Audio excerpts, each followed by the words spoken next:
What's up, guys? It is Topher Crost here to do another Dark Magician deck profile for you guys. It's been a while since I did my last one, and I usually don't do them unless the deck's perfect or close to perfect in my eyes. But I've updated the Dark Magician deck, and I kind of wanted you guys to see what I had done. I'm going to talk about a few things before I get started on the deck profile, and if you don't want to listen to all those things, I will show you the time that you need to go to skip it in the bottom right hand corner of the video now, so that way you don't have to sit through me rambling on about some stuff. Anyway, before I get started, I did want to say, first of all, thank you to my 39 subscribers that I have. I'm really happy that my subscriber count keeps going up, and you guys are the best. After that, I want to just say I have another episode of What's It Worth in the works. It's coming out. It's a lot of work to do one of those episodes. I'm trying to do it as fast as I can. Like I've said before, I work 6 days a week for 11 plus hours, so I don't have a ton of time to work on those videos. I love to work on those videos, and I want to get them out for you guys, but I don't have a ton of time to work on those videos. Second, we're talking about some other deck profiles. I will be coming out with more here soon, but the thing about it is I like to do physical deck profiles, and it's really hard because I like to support my local card shop to get the cards I need in all the time. I would have to order them most likely, and that's going to take time. I try to not do that as much as possible because I like to support my local card shops and I want them to stay in business. So I usually spend all my extra Yu-Gi-Oh money there, and I usually wait on them to get what I need in. So I'm going to ask you guys a question. Would it be okay with you, or would you rather, if I got to put out deck profiles more often, for me to do it through Yu-Gi-Oh! Pro instead of doing a physical deck profile for you guys? If so, let me know, and I will be pushing out deck profiles a lot faster than I do because I have a lot of decks that are ready, but I just don't have the physical copies of the cards for them. So if that's okay with you, please comment below and let me know. It's very important to me that you do, so that way I know. If I don't get any comments because my YouTube channel is still fairly new, what I will do is I will go ahead and do one and see how you guys react to it. Because, you know, I doubt anyone. I'm at like 2 minutes, 30 seconds. Anyone's still listening to me rambling, so. But without further ado, that's all I really wanted to say. Let's get started on this deck profile. I'm going to go ahead and go through the main deck first. Let me move this out of the way. I'm trying to be a little bit careful not to move my camera around or anything. Okay, so I'll move the deck out of the way. Alright, so this is a 40 card deck. It is a Dark Magician deck that I have been taking out of tournaments. I've been doing alright with. I'm not a pro at Yu-Gi-Oh! By any means. Due to the fact that I'm getting back into the game still. I started in late last year getting back into the game, and I'm really into it now. So I'll be getting better, but this deck actually did really good against Blue Eyes decks, Gemini's. I mean, there's a lot of decks I played 6-Ammed. There was a new deck that came out that I beat. It was in the newest set that I can't remember off the top of my head. But here we go. Let's go ahead and just get this started. I'm going to start out with 3 Dark Magicians. Obviously, you want to play 3 of these. This is your source. This is how everything in your deck gets played. So I've got 3 of them, and in fact, this one, just so I show off for a little second here, is the one from the pack opening I just did. If you haven't seen that yet, please go watch it. Nice and shiny. Dual Saga pack. Alright, I'm not going to spend too much time on Dark Magician because I'm going to explain. You know, everybody knows why we have Dark Magician. Next up is 3 Magician of Dark Illusion. Very important card. In fact, it's probably just as important as the Dark Magician. If you don't know what it does, I'll go over it really quick. Basically, if you activate a spell or trap card on your opponent's turn during any step or effect actually, but during any step but the damage step on your opponent's turn, you can play this card straight from your hand. Magician of Dark Illusion also allows you to pull a Dark Magician from the graveyard only once while it's on the field, but it still allows you to do it if you play a magic card with Dark Magician on the field. And also, last but not least, it is considered a Dark Magician while it's on the field. So basically, you're running 6 Dark Magicians in this deck, but this guy is really great.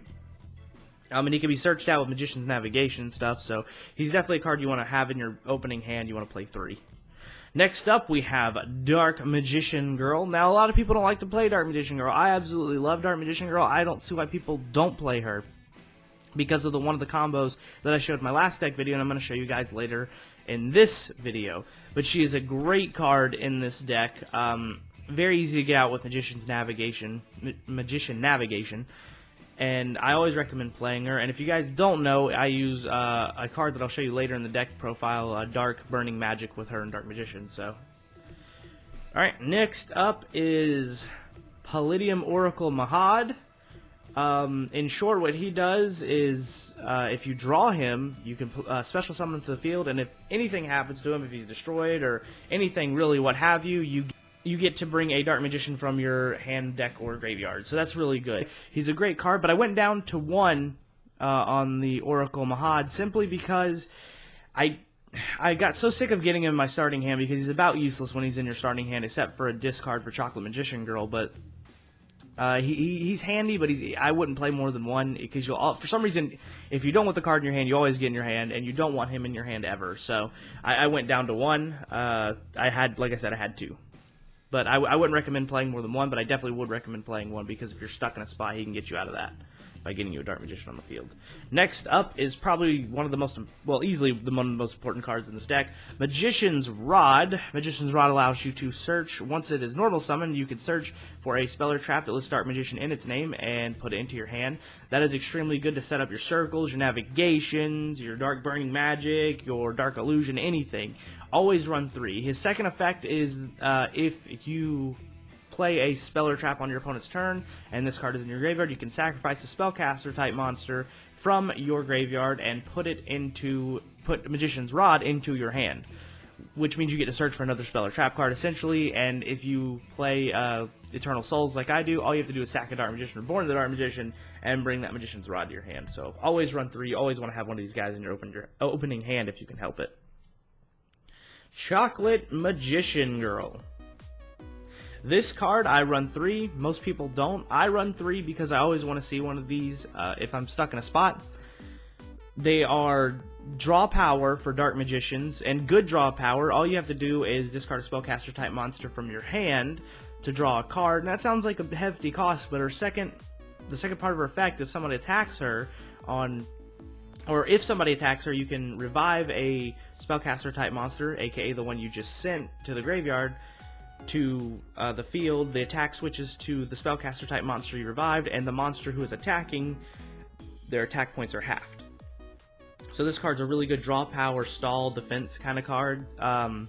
She saved me quite a few times when I'm playing Dark Magician, so I would definitely recommend putting 3 of her in your deck.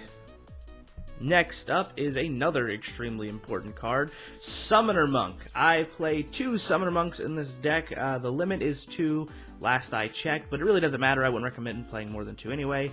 Summoner Monk is basically there to get out a few XYZs when you're in a tough spot. That's what he's there for.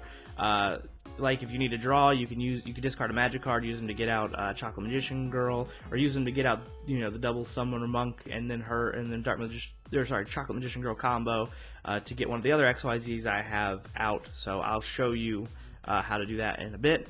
But yeah, there you go, 2 Summoner Monks in the deck.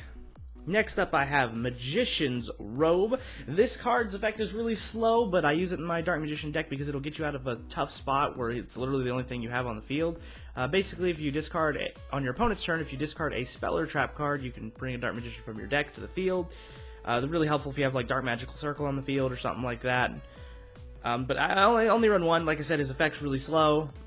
His second effect is that if he is in the graveyard, so if you discard him with like Chocolate Magician Girl or something, and you activate a spell or trap on your opponent's turn, you can bring him back from the graveyard. You can special summon him. So he's a defender that can come back, which is really nice, and he has a really decent defense points for a level 2 monster running 2,000, which is insane.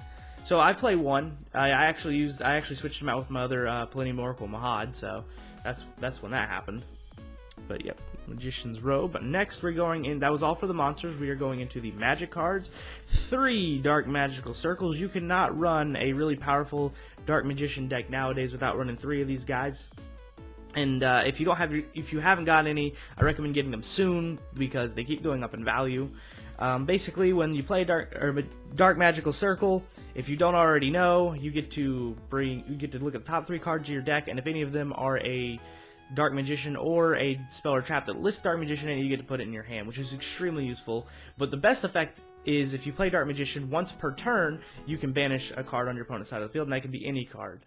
You always want to have one of these guys in your opening hand. Very, very, very useful. But that's why you always run 3, because you always want to have them. And banish is such a huge part of a Dark Magician deck, between him and Ebon High Magician. So next up is I keep trying to say Magician. I'm sorry, not dark either. Illusion Magic. Illusion Magic lets you tribute 1 spellcaster type monster. It is a quick play spell, by the way. That lets you tribute 1 spellcaster type monster, and then you get 2 Dark Magicians into your hand. This is extremely useful because in a deck like this, you always want to have a Dark Magician in your hand. Most people play 2 of the Illusion Magic. I play 3 because I always want to have one in my opening hand. Because the best combo to have in your hand is Dark Magical Circle, Illusion Magic, Magician's Navigation. Those are all 3 cards you want in your opening hand. But if you get 2 out of the 3 in your opening hand and you have a Magician's Rod, it's the same thing basically. And you can also get Dark Magicians in your hand, so it's the perfect trifecta of setup there, which is why I run 3 of these guys. But it's very, very, very useful card. And if you end up with extras, that's what Summoner Monk's for. You can always discard it and then get a level 4 lower spellcaster. Running next 3, Pot of Duality. This card is great for beginning game, and like I said, once again, if you have it mid-game, you can always use Summoner Monk to get rid of your extra Pot of Duality, discarding it, or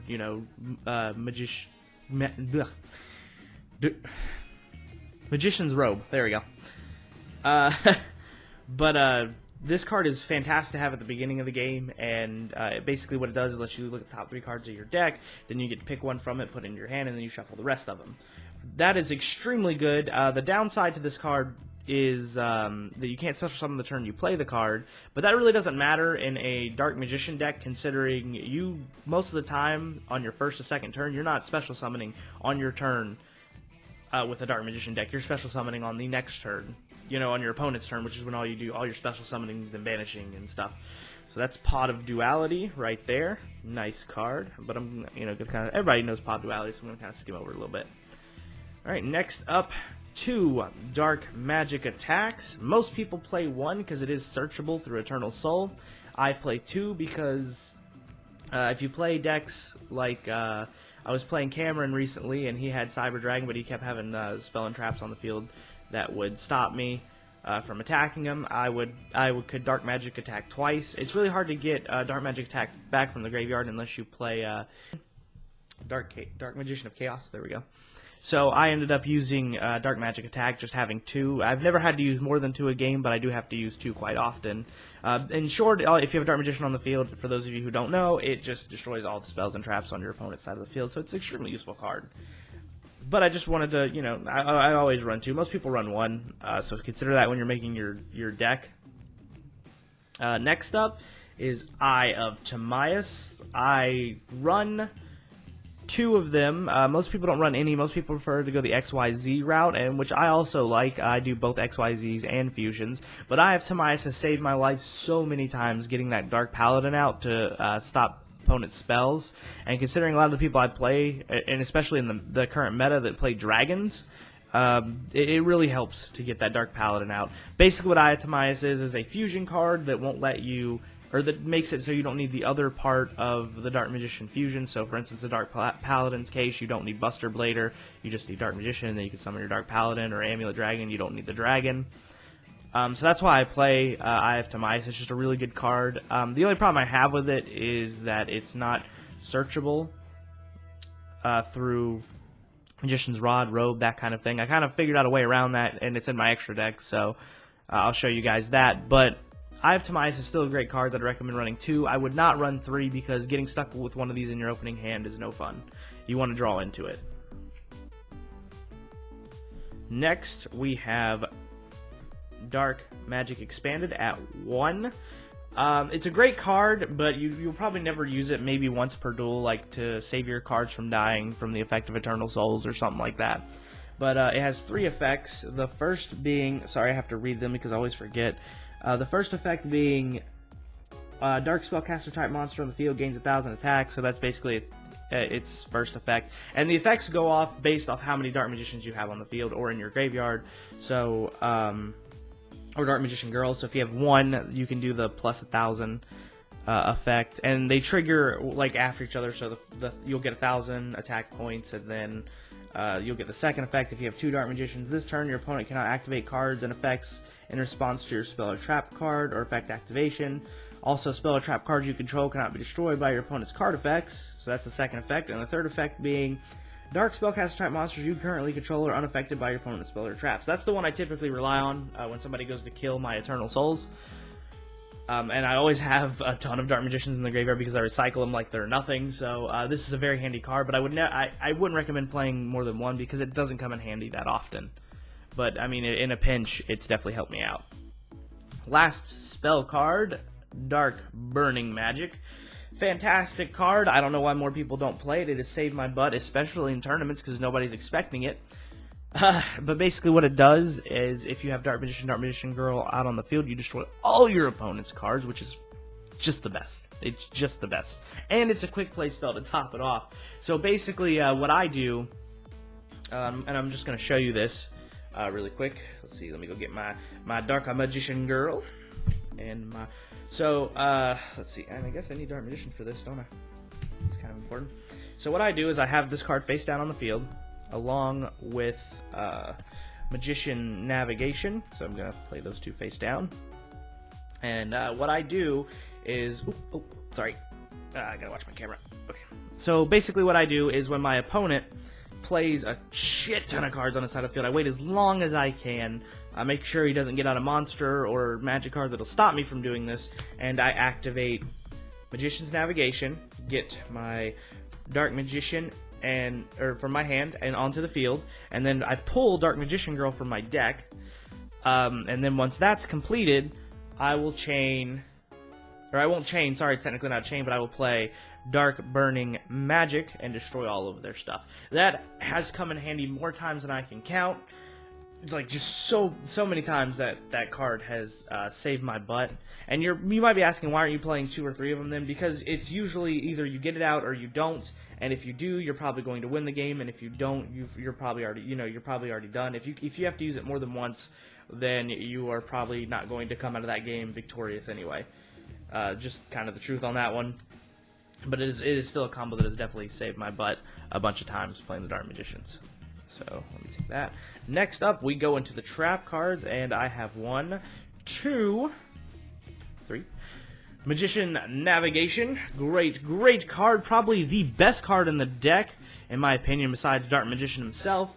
Basically what it does, which will kind of explain the combo I just did, is you play a Dark Magician from your hand, and then you get to pull a level 7 or lower Dark Spellcaster type monster from your deck.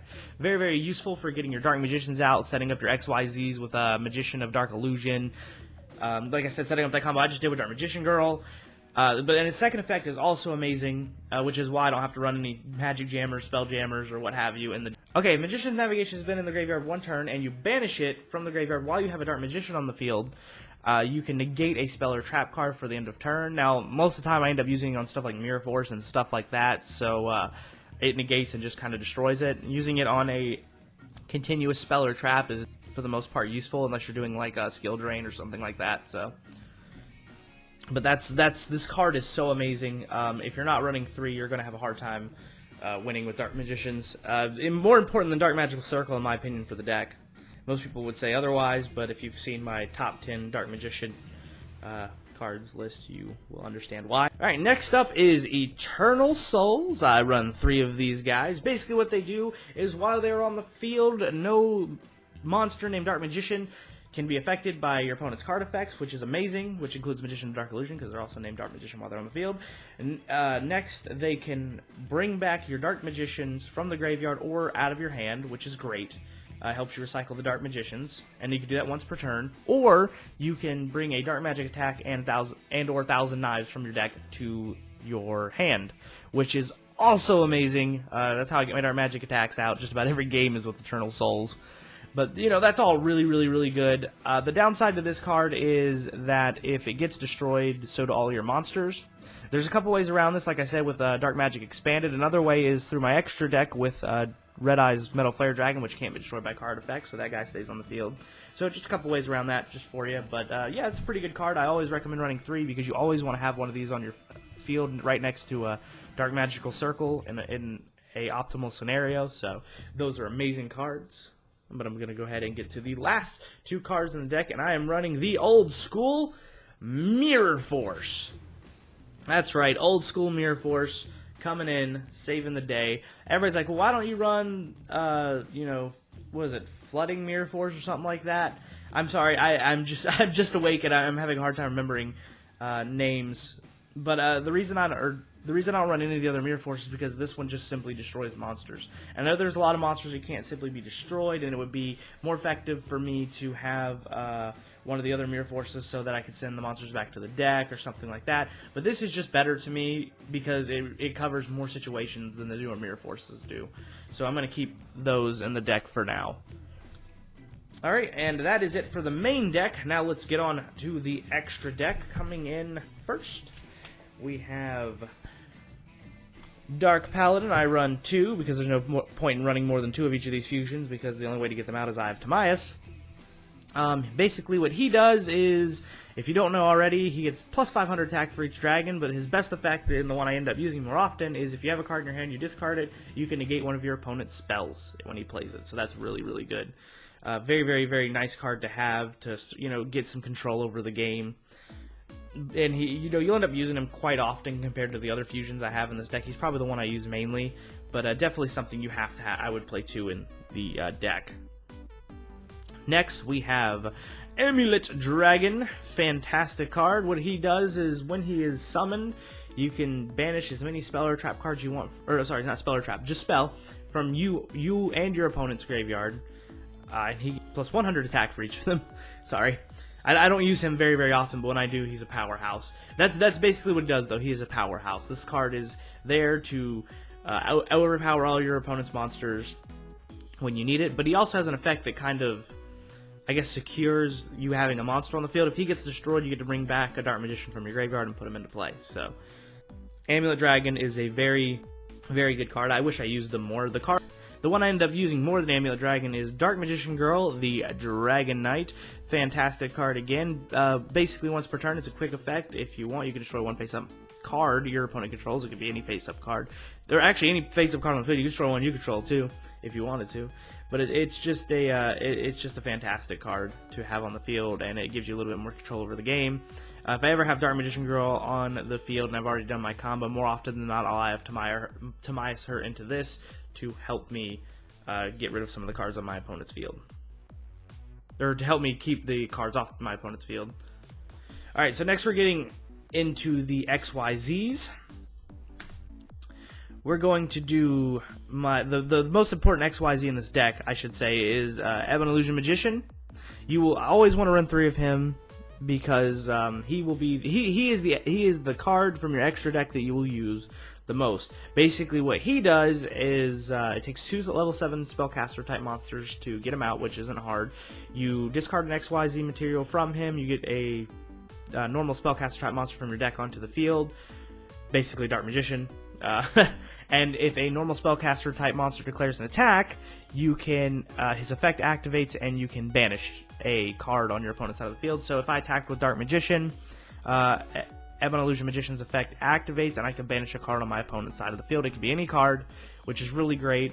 This comboed with Dark Magical Circle is pretty much an unstoppable combo if you can have them both out at the same time. Summoning Dark Magicians, you could just start banishing your opponent's cards, and it's a really good form of control. That's why I play 3 of him. Actually, for the most part, in most duels, honestly, you will probably use him and not another XYZ, not another level 7 XYZ in the duel. But he is definitely really, really good. Now I have some other XYZs for different situations and different duels. Next up is 2 Red Eye's Metal Flare Dragon. I'm sorry, Red Eye's Flare Metal Dragon. I'm really good at pronouncing this stuff this morning, can't you tell? But he's a fantastic card. Now I say fantastic a lot, but he's a great card. Basically, he is summoned by 2 level 7s, obviously, and every time your opponent pretty much does anything, like activates any effect, they lose 500 life points. That's really good for a person who's special summoning a bunch of stuff and and you know, using their effects and comboing a bunch of things. You lose a lot of life points that way. I've only had to use 2 of them in one game, but it was enough to make me keep 2 of them in my extra deck because it's kind of important. It was actually against light swarms. I ended up using 2 of these guys, and it's nice to have 2 in reserve just in case you ever need to use them. You'll never end up using the other effects. I'm not even really going to go over it because you don't have any red ice cards. But yeah, definitely keep 2 of these guys in your deck and be ready to play them. He also can't be destroyed by Eternal Souls. Alright, next up is a new addition to the deck. Number 11, Big Eye. This card is really good for just about any spellcaster deck, but Dark Magicians especially, since it's level 7 that makes it. And once per turn, you can take control of your opponent's monster by discarding an XYZ material, and your the Big Eye cannot attack after using the effect. But it really doesn't matter. You get that one card that your opponent keeps trumping you with, and he can't be destroyed or, you know, banished or anything like that. Fine. Just take control over him. Just take control over him. You know, now you got another high-powered monster on your side. So Big Eye is a great card, and I've never had to use more than 1 in a duel, so I keep him at 1. But you might want to use, you know, he could probably switch out with Red Eyes, Flare Metal Dragon on and off through sideboarding. Alright, next up is Ebon High Magician. This card you will very rarely use, but it is always good to have him in reserves.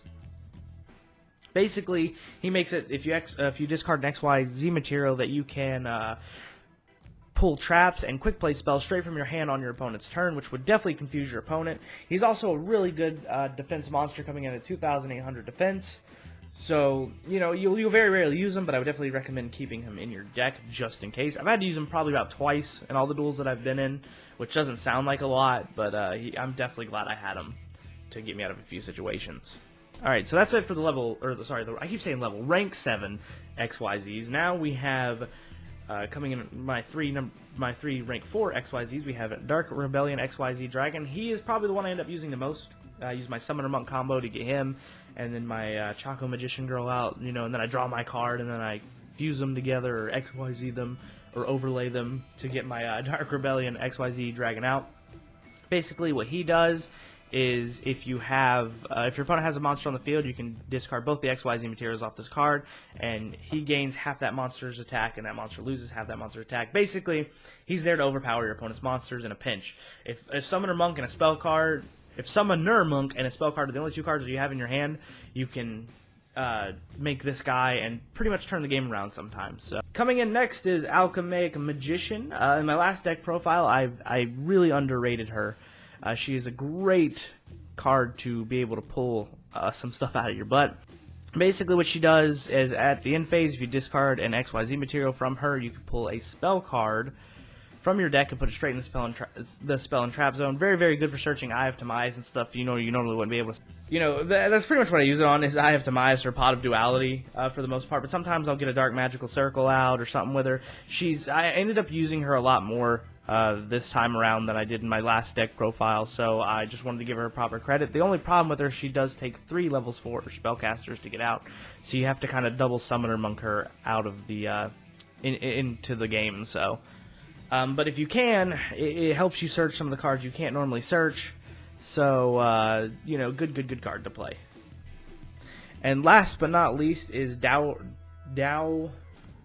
Magician. However you want to say it.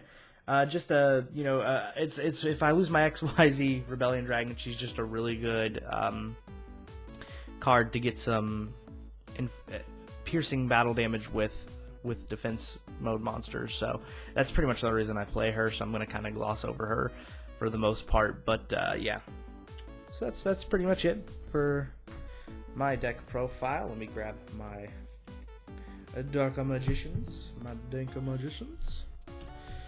So, did you like the video? Did I do everything okay? Do you like this deck profile better than my last Dark Magician deck profile? And are you okay with me doing the non-physical deck profiles in the future where I do the Yu-Gi-Oh! Pro? Also, Please like and subscribe to my videos so I can put out more. The more subscribers I have, the more fan base I have, the less time I'll probably have to be at work, the more time I can spend on my videos, which I would really like to do. I got a lot of videos that are coming out. I got another What's It Worth, like I said at the beginning of the video and stuff like that. But thank you so much for watching. Thank you so much for subscribing, and please comment below. I love talking to you guys, even if it's 1 or 2 comments per video. I try to answer as many comments as I can. I mean, you can check all my videos out.